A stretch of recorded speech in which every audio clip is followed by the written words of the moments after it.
Next on Arizona 360, understanding how ICE investigates crimes at the border. We don't really have the resources to be able to work this as aggressively as what we'd like to. Pushback on Mexico's efforts to stop migration from Central America. The federal government in Mexico is increasing the number of detentions. And former state lawmaker Steve Farley on his race for a new role, mayor of Tucson. I'm an artist. I use both sides of my brain, so I believe in creative solutions. Hello and welcome to Arizona 360. I'm Lorraine Rivera. Thank you for joining us. In the coming days, Immigration and Customs Enforcement, better known as ICE, is expected to begin deporting, quote, millions of undocumented immigrants. President Trump tweeted the announcement late Monday, hours after Arizona 360 traveled to Phoenix for an interview with a special agent in charge of Arizona. Because of the timing, we didn't discuss those deportations in our interview. However, a spokesperson for the agency released a statement that read, in part, ICE will continue to conduct interior enforcement without exemption for those who are in violation of federal immigration law. This includes routine targeted enforcement operations, criminals, individuals subject to removal orders, and workforce enforcement. Now back to the subject of our interview with ICE in Arizona. We focused on the agency's investigative arm known as Homeland Security Investigations. HSI agents tackle everything from cybercrime, intellectual property theft, and human rights violations. Scott Brown leads the agency in Arizona. We cover all of HSI's programmatic areas in Arizona, but our focus really, as a border state, really is on drugs and people unlawfully coming into the state, and money and guns unlawfully moving out of the country. You recently had the largest fentanyl bust here in the state of Arizona. What does that tell you about the infrastructure and that network that exists just south of the border in Sonora? Certainly, the cartel infrastructure in Sonora is entrenched. Sinaloa cartel has owned that plaza for about forever. And, the advent of fentanyl coming into the U.S. has been a game changer for law enforcement, and it's a trend that I think is only going to get worse. I think, Mexico has shown more and more ability to produce fentanyl as more and more fentanyl does get produced in Mexico versus having to come in from China or being more dependent on precursor chemicals from China. I think that'll be a game changer because of our proximity to the source of supply. Why have we continued to see the smugglers try to bring fentanyl through ports of entry when they know the infrastructure, they know the technology, the manpower's there? Simply put, it's an opportunity to blend with legitimate traffic. If you're coming through a port of entry, you're coming through with the vast majority of people that come through with 100% legitimate reasons for wanting to cross the border, with no ill intent, with no contraband. And again, we're only able to search just by resources a small number of those vehicles. Or a small number of those people if they're pedestrians. If you're coming through the border at a place other than a port of entry, already you're up to no good. And if you're detected, and we're getting better and better every day at detecting people coming between the ports of entry, you're going to get searched no matter what. HSI has agents embedded along the border to investigate family fraud in CBP's Tucson and Yuma sectors. The agency says between October and March, agents investigated about 700 cases in the Yuma sector alone. We've had two different types of family fraud. One, which is the far more rare, which is an adult traveling with a child that's not actually part of their family in the times where they have no relation to. Oftentimes it's an aunt or an uncle claiming to be the parent. There's been a handful of instances where there's no familial relationship whatsoever, and that's scary. There comes a part where on us, there's a culpability to how do we, let a person in with a child where there is no familial relationship, and what's our culpability down the line if something happens to that child. What we're more commonly seeing is young persons, but not necessarily children, oftentimes adults, 22, 23 years old, claiming to be children. Knowing that our ability to detain families is difficult. We don't really have the resources to be able to work this as aggressively as what we'd like to. Biometrics certainly do play a big part of it. We are doing some work with DNA to make sure that we are establishing familial relationships. We've piloted that outside of Arizona, but I think that testing will be coming to Arizona in the very near future. ICE recently moved additional agents to Arizona. Brown says the agency is working around the clock to ensure it can adequately provide a safe space for migrants to be processed while in DHS facilities. I don't think anybody likes the perception of, we're keeping people in inadequate facilities. Certainly that's not what we want. What we'd like to do is have the funding that lets us provide humane, safe, and appropriate detention facilities. What would you do if you could wave a magic wand and just tackle one of these problems? I think in terms of migration problems, largely it's economically driven. So I think, we need to be working, with our partners at State Department to figure out how do we get those countries to a stable economic place to cut down on that, draw of coming to the United States. And I think part of that is we also have to hold ourselves accountable. We have to make sure that we're not employing unauthorized workforces in the U.S., which frankly isn't done out of the goodness of people's hearts. That's done out of, I want cheap labor, and it creates an unfair marketplace for U.S. businesses that are trying to do the jobs the right way. Same thing on the drug side. There's a part of that where we as Americans who are consuming these drugs have to take some responsibility for, providing the cartels easy profit. According to Brown, seizures of hard narcotics like meth and fentanyl are up along the southern border. The San Ysidro port in California leads the nation for narcotic seizures, followed by Nogales and San Luis in Arizona. But something else troubles this agent of more than 25 years, a rise in the exploitation of children and migrants. Certainly the proliferation of child pornography surprises me and scares me. The number of people willing to engage in exploiting children and view child exploitation material, it's a frightening number. I could keep every agent in HSI in Arizona busy full-time just working child exploitation leads. Brown also expresses concern for the violence and neglect women and children face when they make the journey to the border, often with the aid of human smugglers. The frightening fact is if you're a female coming into the country unlawfully, there's a very, very good possibility you're going to get raped and potentially raped multiple times along that journey. If you're a child, you're probably not going to eat or not going to drink enough to be safe during that journey. The dangers of coming into this country illegally are multitude. Do you foresee an end in sight? I think we're going in a lot of ways in the right directions. I think we are getting some additional resources. Again, we are going to expand our DNA testing to make sure that families that are claiming to be families really are families.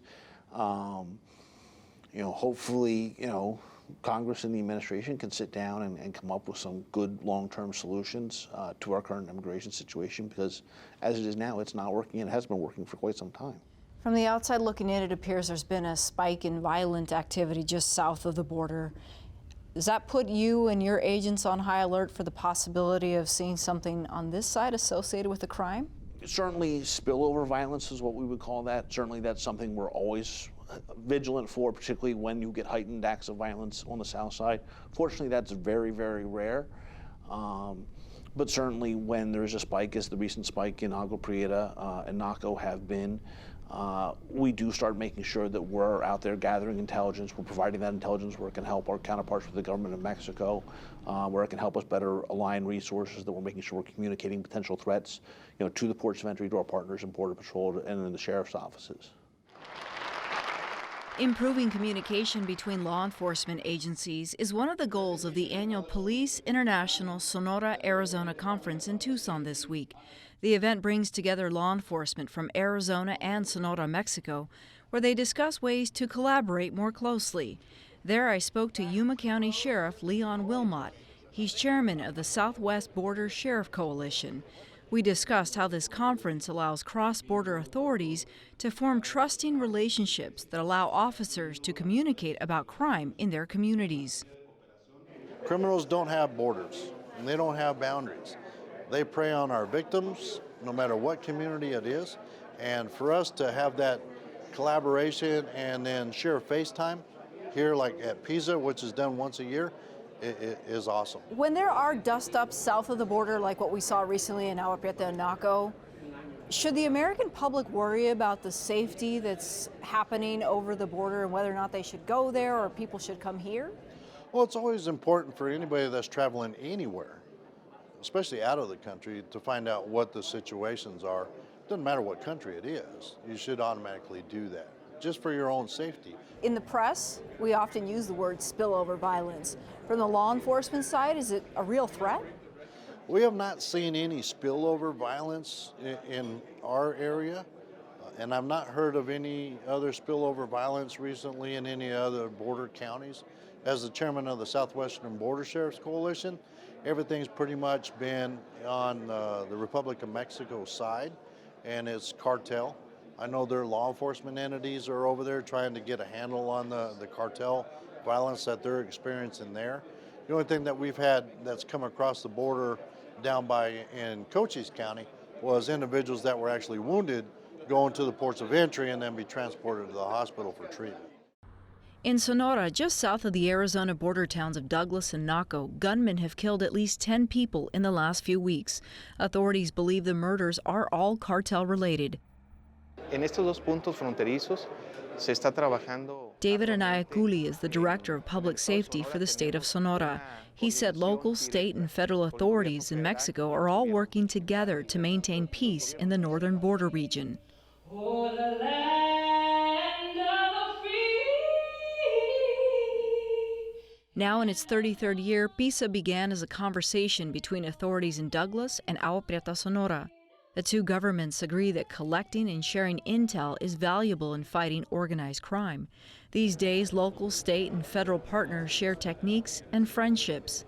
Lieutenant Jerry Castillo is a Santa Cruz County Sheriff's Deputy and PISA president. He said it's not uncommon for liaison officers to call each other daily because oftentimes crimes committed in neighboring border communities may share a nexus. Trust obviously can't be built over a phone call. So a lot of the trust that comes and that is developed and established throughout the years is throughout these conferences. If you take anything out of our conference, is a contact. Make contact, write them down, put the name to the face. There's change within law enforcement, and however, our mission on both sides of Sonora and Arizona remain the same. We're trying to make our job a lot easier, our communities safe. It's a sentiment shared by many here, and it's one they say must continue. When we were experiencing tractor thefts and burglaries and rapes and robberies back in 05-06, our investigators has Nextel phones to contact our counterparts in Mexico right then and there to try to catch that criminal element. Because they don't want this criminal element in their neighborhoods and in their jurisdictions any more than we do. So the public should be rather impressed that we're in collaboration all the time to stop that criminal element no matter what side of the border they're on.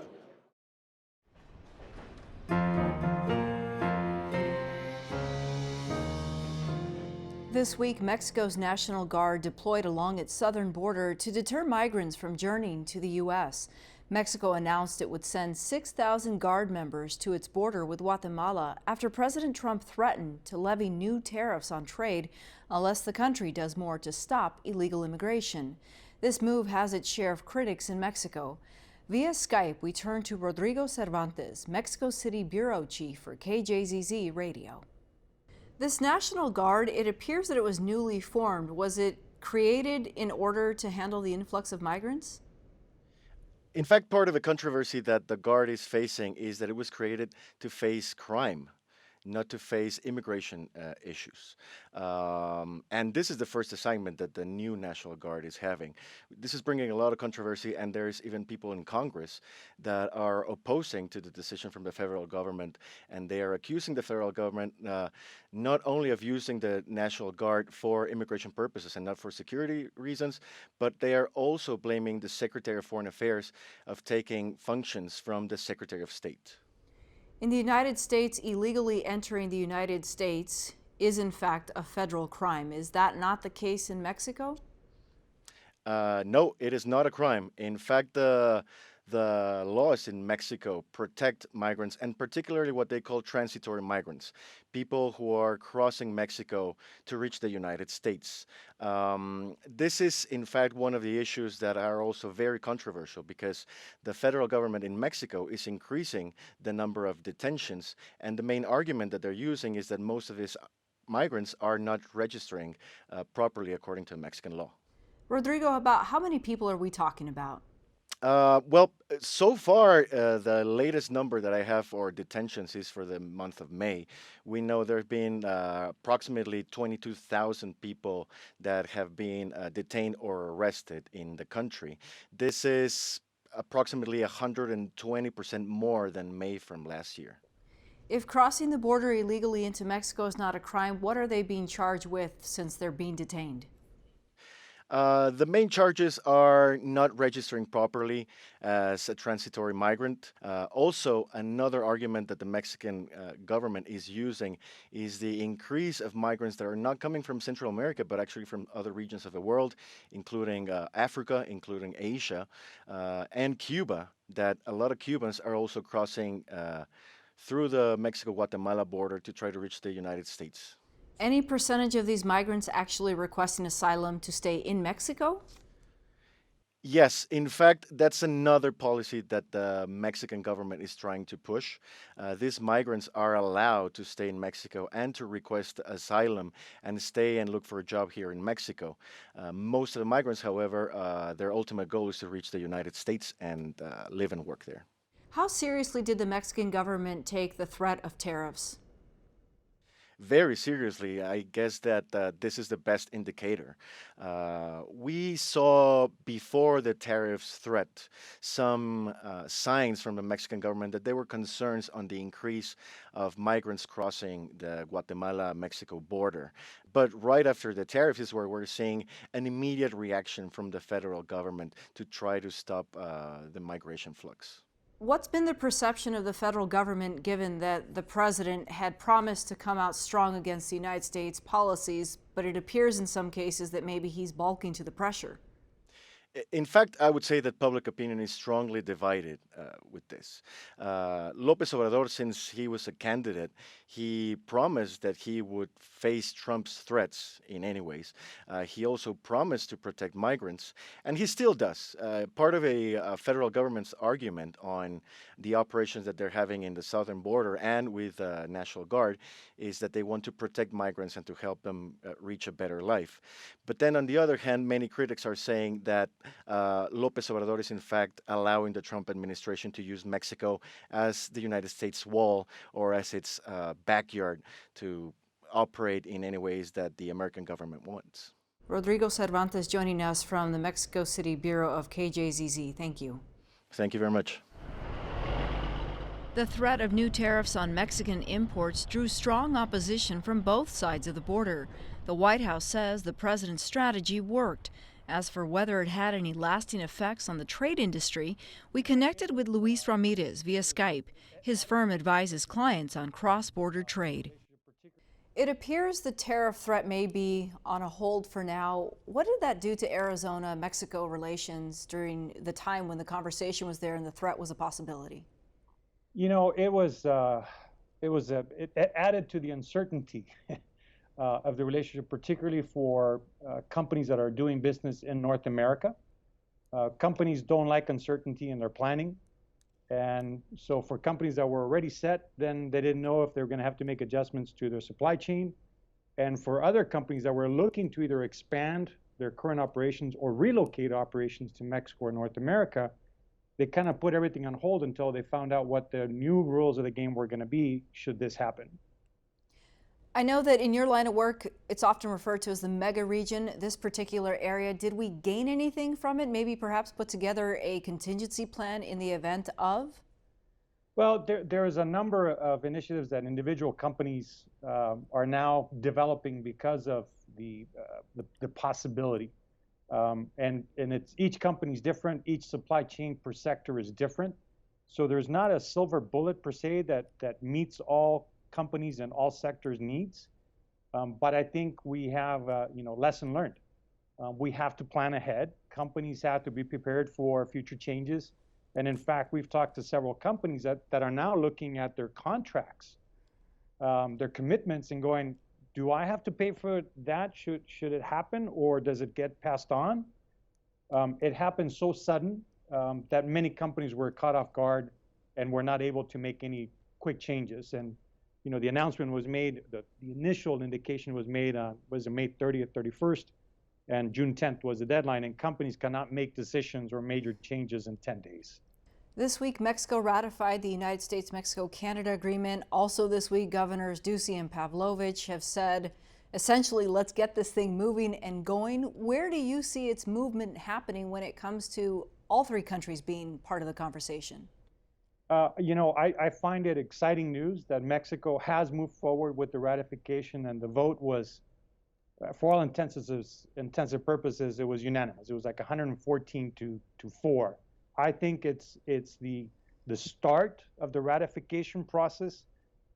Canada is already indicating that they're moving forward with their ratification process. They also have an election coming up in October, so there's a political consideration there.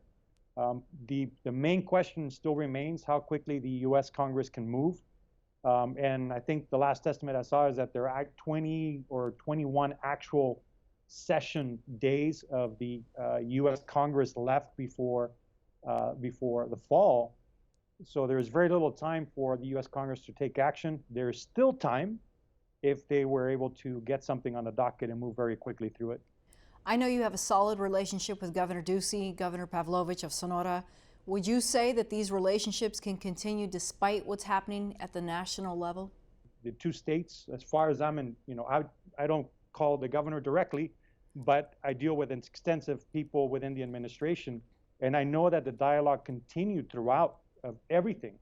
The threat of closing the border, the threat of the tariffs, other indications, and the hardening of the border. The dialogue between Arizona and Sonora continued just like every day. And that's where I find encouraging that we continue to play the long ball rather than focusing on immediate situations. Okay, Luis Ramirez joining us from Phoenix. Thank you. Thank you, Lorraine.